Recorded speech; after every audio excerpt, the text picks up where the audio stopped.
Doug Heye is a Republican strategist. Maria Cardona is a Democratic strategist, former senior advisor to Hillary Clinton's presidential campaign. Good to have you both here. Doug, 2 points here.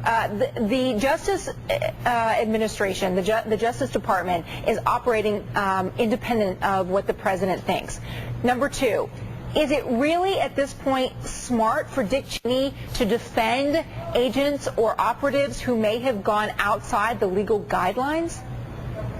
Well, I think it's smart for the vice president to really put down what the policies were that were in place and what's been effective. What we've seen is there's not process how it's going to make us safer, and we've seen a lot of decisions from the administration, whether it's this, whether it's the closing of Guantanamo. We really don't know how that's going to make us safer. It's an area where, if you look in the past 6 months, there's been a lot of talk about whether or not Republicans want Barack Obama to succeed or not.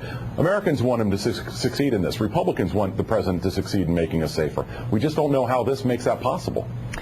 Maria, there has been a lot of speculation as well that if you're investigating how the CIA came across its information, if you're dragging them in front of congressional hearings, if the American public and the world finds out how we get our intelligence, it's a grave disservice to those who are trying to keep us safe. I think what is worse here, what is the disservice here, is that our reputation and our image around the world was badly beaten up last time around because of what the Bush administration allowed. But look, there are conservatives who say that's because of the leaking of information, not because of the actual action.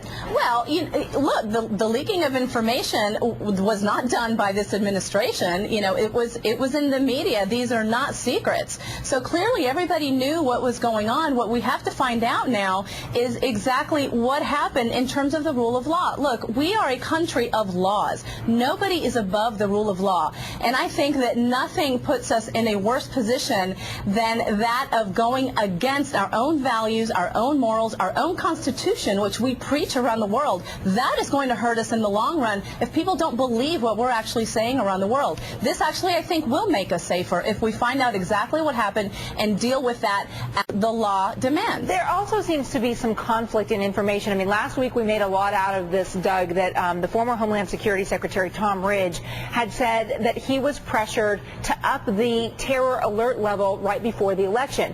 Now he's backpedaling somewhat. He says he's not second-guessing his colleagues. I mean, is part of this having to do with we don't really know what truly was the case or what was not the case? We're still learning what happened and feeling our way through this process. There's no question about that. One thing that's really been interesting is the president and this administration had a charge to really move forward and look forward and find new ideas. This is another example of how they're looking backwards. And I hate to say this isn't just some crazy conservative pundit saying that. This is the Washington Post that said that this morning. Doug, Maria, thank you both. I appreciate it. Thank you. Thanks, Contessa.